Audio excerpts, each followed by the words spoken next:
I'm Delaney Brugman, author of Happily Wed and Happily Fed, and I'm just coming home from the store. I'm going to be making a special recipe tonight, which is called baked apple and butternut squash soup, something that I've been making for my friends and family for over 18 years. And here's a shortcut. When you walk in the door, set down your keys and turn on your oven to 350 degrees. The ingredients for this soup are so simple, and they are nutritious and delicious. I'm going to start with some crisp Fuji apples, butternuts of course,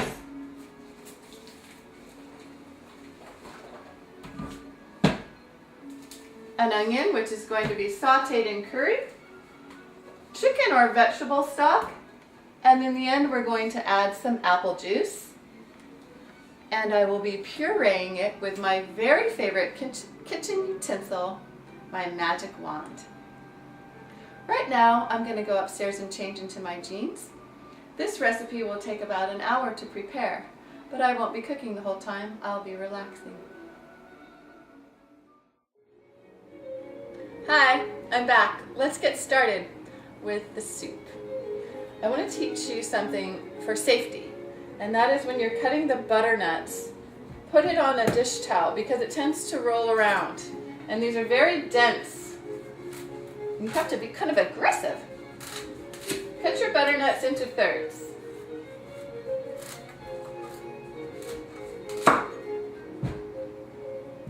And then chop the main body in half. You can scoop out the flesh now or not.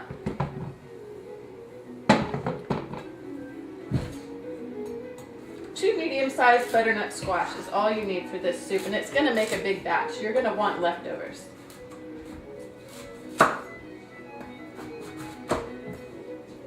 You're going to salt and pepper these and throw them in the oven, 350 degrees for about an hour. I like to use sea salt. Look at these gorgeous butternuts.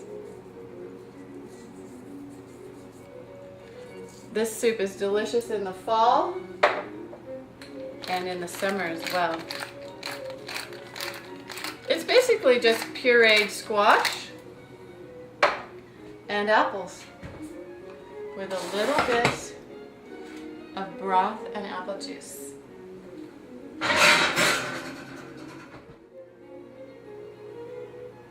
Now that our butternuts are baking in the oven, I'm going to bake some apples too. I'm going to take 3 Fuji apples, peel, core, and chop them, and bake them in 3 cups of apple juice. You can use apple juice or apple cider.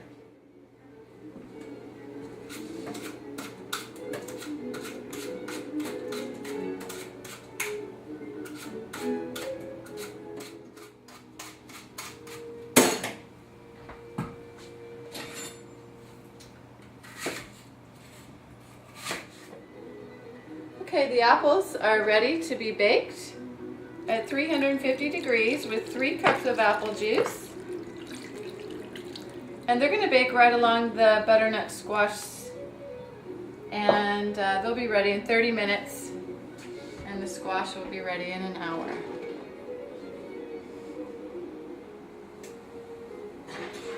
I can smell that squash already. Take a look.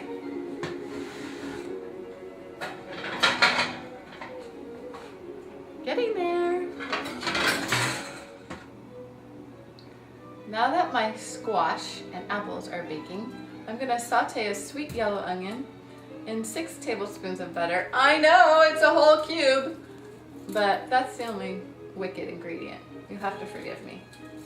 So we're going to saute a yellow onion in a cube of butter and 2 tablespoons of yellow curry. You're going to saute it covered for 30 minutes on low, just until the onions are translucent in color and soft. Here are the onions sauteing in butter, and I'm going to add 2 tablespoons of yellow curry powder, some salt, and some pepper. Oh my gosh, if you could smell my kitchen right now, you would be so happy. All right. We're gonna put this on low in the big black cauldron. Let's check on the squash. Squash is not done, but the apples are. Let's let these babies cool. And here, whoo, this oven is hot. Here are the butternut squash.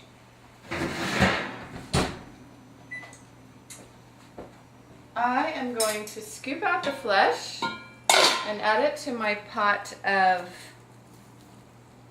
sauteing onions. You have to be careful because this is very, very hot. One option is to simply let the squash rest, particularly if you're making this dish in the afternoon. Oh my gosh, you let this sit around the house and the aromas will be delicious. And then it's cool to the touch and you can pick it up and simply scoop it out. So what we're going to do is we're going to scoop out all of the flesh of the squash, add it to the pot, and we're going to add all of the apples. Once you've added all of your squash and all of the apples, you want to add 4 cups of vegetable broth or chicken broth, and then puree with your magic wand. Here's my magic wand. You can puree this soup right in the pot. It has the chicken broth, the apples, the onions, the curry, and of course the butternut squash. This is only going to take about a minute. I'm going to puree all of the ingredients, the squash, the apples, the chicken stock, the curry, and the onions until it's smooth. And then I'm going to fold in the apple juice and it's ready to be served.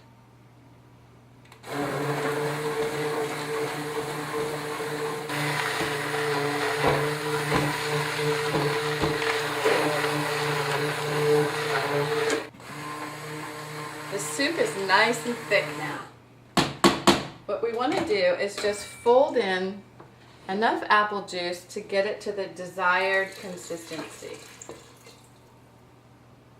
Of course, this is the apple juice that we baked the apples in. Oh, this is perfect.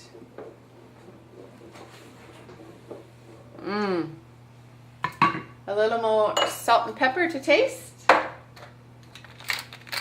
And we're good to go. So I'm serving our baked apple and butternut squash soup.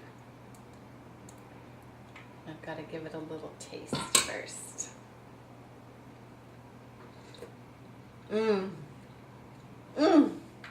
Yum. Let's go watch a movie.